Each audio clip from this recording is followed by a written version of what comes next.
Assalamualaikum warahmatullahi wabarakatuh. Kembali lagi di BMTV. Kali ini kita mau mengunboxing nih ya, sebuah, bukan HP ini, bukan HP nggak mungkin segede gini. Ini sebuah monitor dari brand apa, terus kenapa ini kita unboxing, kenapa kita beli. Ini kita beli ya ini. Kita unboxing dulu aja deh. Ini dari mereknya sih LG ya, LG, dan harganya hanya 1 jutaan. Hanya 1 jutaan. Tepatnya 1.250.000. Nah, ukurannya sendiri mungkin bisa ditebak-tebak kira-kira berapa? Berapa tebakan? 20 inci, 19, 24. Yang pas adalah 22 inci. Nah, ini dia di packing cukup tebal ya sih, bubble wrap-nya ini. Walaupun tanpa memang tidak ada packingan kayu. Jadi ini benar-benar BNIB, brand new inbox. Oke, nanti kita unboxing dulu deh, baru nanti saya jelasin ini monitor apa dan bagaimana spesifikasinya.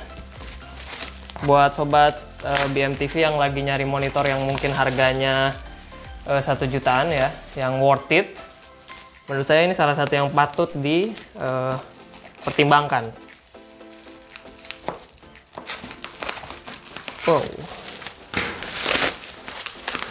Jadi ada 2 lapis ya bubble wrap-nya. Ini ada bubble wrap hitam dan ada kayak yang buat apa itu namanya, plastik buat, saya biasa ngelihatnya di tempat sayuran gitu sih.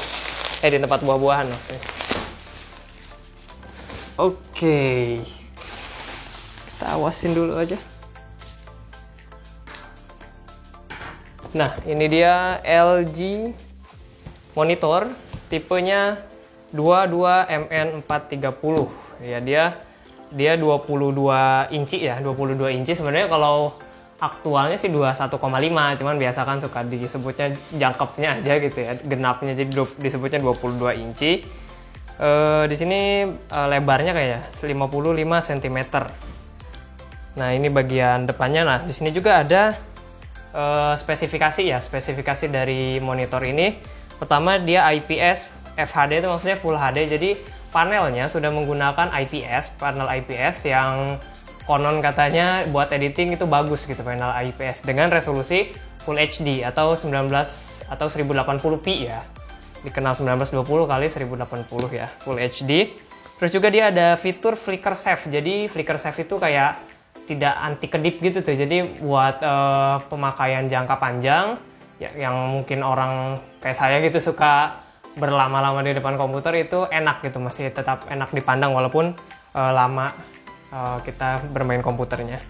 Lalu di sini juga ada wall mount, artinya dia bisa dipasang di dinding gitu, kayak semacam dipasang bracket gitu. Ini ukuran wall mountnya 75 kali 75 mm. Nah, di sini juga ada on screen control, jadi dioperasikannya di layar gitu, on screen ya. Udah itu aja sih. Sebelah sini juga sama sih. Ini coba di sini ada apa ini? Oh iya, di sini dia ada. Nah, di sini nih. Sini ada keterangan 75 Hz. Jadi monitor ini kalau dipakai gaming udah lebih enak gitu ya, dibanding yang rata-ratanya kan monitor tuh 60 Hz. Ini udah 75 Hz. Lalu juga dia mendukung AMD FreeSync. Jadi AMD Radeon FreeSync buat yang VGA-nya udah kompatibel ya, mungkin lebih enak gitu yang pakai AMD FreeSync. Oke, di sini ada sama aja. Sini fitur-fiturnya, di sini juga sama aja. Baik sobat BM, sekarang kita langsung unboxing aja nih. Ini udah saya siapkan pisau buat unboxing ya, memotong ininya apa? Solasi bannya ya. Cuman di sini nggak ada ininya sih ya, nggak ada segel apa ya yang tulisannya LG gitu. Jadi kalau di repack kayaknya nggak ketahuan ya. Cuman solasi ban bening aja gitu, solasi ban putih. Nah, ini dia monitornya. Oke. Jadi nah ini dalamnya begini. Kita langsung disuguhin sama monitornya sini kayaknya nih. Oh iya bener, ini langsung monitornya kita angkat dulu. Ya, kita keluarin dulu deh monitornya. Sini, ini langsung disuguhin sama monitornya ya di kardusnya. Terus ini baru ada styrofoam lagi, dan isinya ada apa aja? Ini ada baut, isinya ada baut. Oke. Lalu ini kayaknya semacam buku-buku manual booknya gitu, buku petunjuk mungkin buat masang wall mount dan standnya. Ini masih ada CD drivernya ini. Sebenarnya nggak dibutuhin sih. Ini bukan, ini owner's manual, jadi bukan driver karena ini plug and play, nggak perlu pakai driver. Dan di sini ada ininya apa? Batangnya itu tuh, penyangganya ya, dan ini pasangannya nih buat di bagian bawahnya nih. Stand bawahnya. Lalu di sini juga ada adapternya, dan terakhir sudah kosong. Terakhir ada kabel HDMI. Jadi jelas ya, dia pasti udah ada port HDMI-nya gitu, nggak hanya port VGA. Kayaknya zaman sekarang udah rata-rata pakai HDMI sih ya. Oke, sebelum kita membahas monitornya, saya beresin dulu nih yang di atas meja. Ini udah saya rapiin di atas mejanya, dan tadi udah disebutin juga dapatnya ada stand dan penyangga, terus ada adapter, terus ada baut, dan terakhir HDMI. Dan tentunya ada si monitornya ini. Ini layarnya sih kebalik ini kayaknya. Kita angkat dulu deh. Harus hati-hati. Punya orang cuy.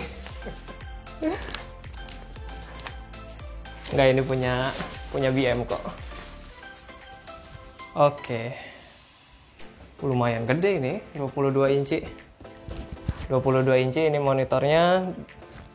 Ini kita taruh bawah aja. Lumayan besar ini, cukup lah gitu buat editing dan nonton film, udah lumayan besar lah. Karena menurut saya selisih dengan 24 inci tuh harganya jauh gitu, hampir 2 kali lipat. Rata-rata yang 24 inci tuh menyentuh 18, 19. Ini 12 gitu kan, lumayan tuh jauh. Padahal speknya nggak jauh beda sih sebenarnya. Oke, sekarang mungkin kita rakit dulu aja deh ya. Kita rakit dulu. Buat sobat BM yang mau beli ini dan bingung ngerakitnya, tonton aja video ini. Pertama, cara ngerakitnya itu kita keluarin dulu ininya dari plastik, si penyangganya, dan ini ada kakinya. Lalu kita pasang kayak gini. Nah, gitu ya kan. Coba. Oke, dia tinggal diputar aja gitu, udah dipasang kayak gitu, tinggal diputar dari bawahnya sini. Jadi nggak perlu pakai baut sih kalau untuk masang kakinya mah. Nggak perlu pakai obeng maksudnya. Tapi kalau pengen kuat sih pakai obeng minus.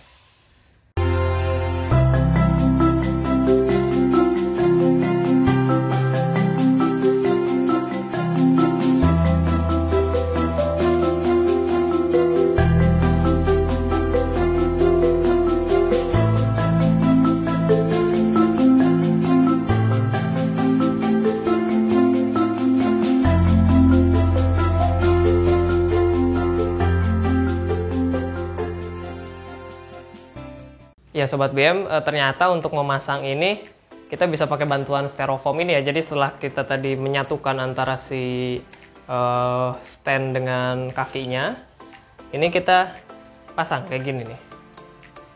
Jadi ini udah terpasang terus kita giniin, masukin. Nah ini buat penahannya ya, jangan asal ditaruh di meja, takut kena layar kan, takut ada debu atau apa. Nah setelah terpasang gini, ini nggak langsung truk sih. Jadi kita pakai baut buat mengencangkannya.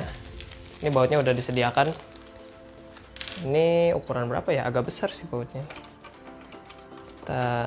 Baut apa? Plus.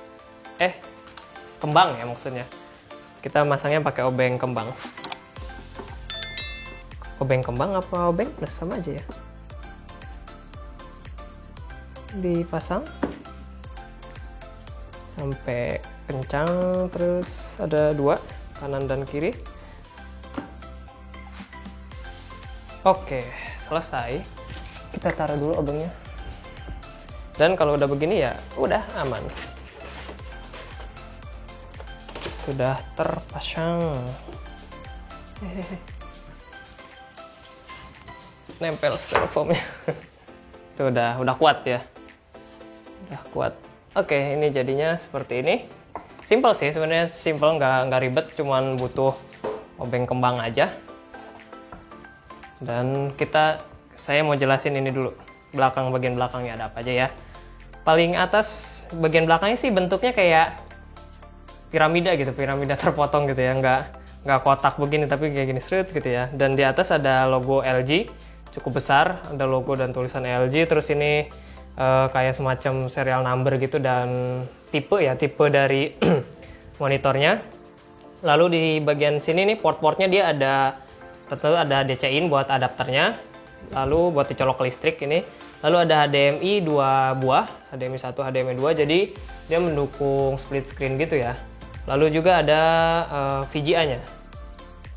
Jadi buat yang mungkin masih jadul gitu VGA-nya, belum ada port HDMI, bisa kok pakai monitor ini.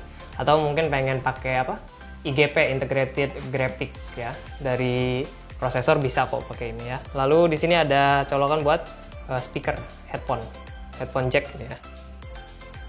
Tapi dia entah udah ada speakernya atau belum, nanti kita coba. Nah, di bagian bawah ini ada ininya, semacam joystick. Bisa terlihat nggak sih? Di bagian bawah ini ada semacam joystick buat mengontrol si monitornya. Sekarang kita nyalain dulu aja kali ya. Nah, ini dia bisa tilt gitu ya. Nah, jadi sudutnya itu nggak mati. Ada beberapa monitor yang sudutnya tuh paten gitu. Jadi kalau misalnya kita agak tinggi nggak bisa di tilt ke atas ataupun ke bawah gitu, bener-bener harus pas settingan meja dan kursinya. Tapi kalau ini cukup fleksibel, jadi nggak mati dia, bisa di tilt ke bawah segini paling bawahnya dan paling atasnya segini, cukup lah gitu sudutnya. Oke, dari panelnya sendiri seperti yang saya bilang dia udah IPS dengan viewing angle 178 derajat. Jadi buat sobat BM yang pengen dipakai editing ini, dari berbagai sudut itu warnanya tetap akurat gitu ya, nggak berubah banyak lah. Kita coba nyalain deh. Ya sobat, ini monitornya sudah dikoneksikan kepada komputer, dan ini saya setel video ya, video dari Banten Muda, transformasi Banten Muda. Nah, bisa dilihat kualitas gambarnya sendiri, dari warnanya menurut saya bagus, ini enak dilihat karena dia memang color gamutnya udah 72% NTSC ya, jadi ya bisa dibilang hampir 100% sRGB lah. Nah, lalu viewing angle juga tadi 178 derajat, jadi kita mau ngelihat dari ini, saya ngelihat dari sisi sini aja masih jelas gitu, nggak mesti bener-bener di depan monitornya gitu ya. Untuk fitur-fiturnya sendiri, dia untuk main game ini udah enak nih karena ada fitur namanya Black Stabilizer. Jadi kita kalau main game FPS atau game tembak-tembakan yang di gelap-gelap gitu ya, dia bisa menangkap cahaya yang lebih gitu. Jadi musuh yang ngumpet di gelap itu lebih kelihatan kalau mainnya pakai monitor ini. Terus juga dia ada fitur crosshair, itu lebih enak juga kalau dipakai main game, crosshair. Dan juga ada fitur AMD FreeSync. Jadi kalau VGA-nya kompatibel itu lebih oke lagi. Nah, lalu juga buat mata ini yang enak, ada mode reader, mode membaca gitu. Jadi si warnanya ini bisa ke kuning-kuningan gitu biar mata kita nggak cepat lelah. Didukung juga oleh flicker safe, jadi anti kedip. Untuk panelnya sendiri dia udah anti glare dengan didukung response time 5 millisecond. Nah, lalu ada juga fitur yang tadi lupa saya sebutkan, dynamic action sync. Jadi ya itu berhubungan dengan game tembak-tembakan lah intinya, itu pokoknya enak gitu buat dipakai main game tembak-tembakan. Mungkin kalau ingin disebut kekurangan, paling kekurangannya hanya di yang response times itu yang 5 millisecond, karena monitor game sekarang dan juga game-game yang sekarang yang baru-baru itu response timesnya pada 1 millisecond gitu. Jadi ini agak ya namanya millisecond, tapi entah sekeras apa gitu, saya juga belum nyobain langsung gitu antara dengan yang 5 millisecond dengan 1 millisecond. Tapi secara overall untuk editing, main game casual lah, ini udah enak banget, udah recommended lah monitor ini. Kekurangannya lagi, kalau kita mau bilang kekurangan, paling di bezelnya. di mana kompetitor atau bukan kompetitor sih, yang baru-baru gitu, monitor yang baru-baru itu bezelnya biasanya udah lebih tipis dari ini, hanya di dagunya aja gitu ya, kayak HP lah, hanya dagunya aja yang tebel gitu. Tapi kalau ini masih rata gitu antara dagu kanan dan kiri, bezelnya pokoknya masih rata, masih cukup tebal. Namun dilihat lagi ke harganya tuh, harganya dengan spesifikasi yang sama dan juga ukuran yang sama, hanya menang bezel tipis itu harganya bisa selisih 500.000. Makanya kalau yang nggak penting-penting amat gitu ya, nggak penting-pentingin amat masalah style gitu, masalah bezel tipis, menurut saya malah lebih worth it ini sih monitornya. Lalu berapa konsumsi daya yang dimakan oleh monitor ini? Kalau untuk sleep mode sih dia kurang dari 0,3 watt. Di website resmi LG-nya menyatakan seperti itu. Kalau rata-ratanya mungkin 19,7 watt.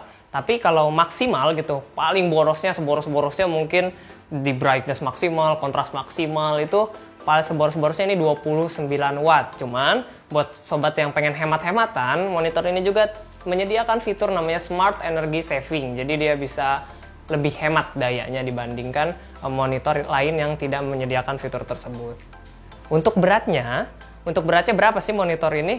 Kalau hanya monitornya itu 2,5 kg, tapi kalau kita tambah dengan standnya itu nambah 0,3 kg. Jadi totalnya kalau sudah terpasang seperti ini 2,8 kg. Ya, siapa juga sih yang mikirin berat kayak pengen bawa-bawa monitor kemana-mana gitu, paling kita taruh aja kan di atas meja. Baik Sobat BMTV, kesimpulannya bagaimana? Pertama, untuk sobat yang sedang mencari monitor nggak jauh harga dari 1 jutaan, dari 1 juta ini, monitor ini cukup saya rekomendasikan karena harganya sekarang hanya 1.250.000. Lalu yang kedua, monitor ini juga sudah cukup layak untuk konten kreator atau editor karena sudah didukung 72% NTSC atau bisa dibilang 100% sRGB. Jadi warna yang dihasilkan cukup akurat gitu untuk editing. Kekurangan dari monitor ini ya yang seperti tadi sudah saya jelaskan, paling hanya bezelnya aja, selebihnya saya tidak anggap kekurangan sih, kecuali sobat emang gamer banget gitu, mungkin respon times yang 5 millisecond itu bakal jadi kekurangan. Tapi bagi orang-orang biasa, bukan gamer banget, itu menurut saya bukan kekurangan sih. Nah, sekian video unboxing dan juga quick review dari monitor LG 22430M. Jangan lupa like, comment, dan subscribe. See you in the next video. Salam berkarya dan berbagi inspirasi.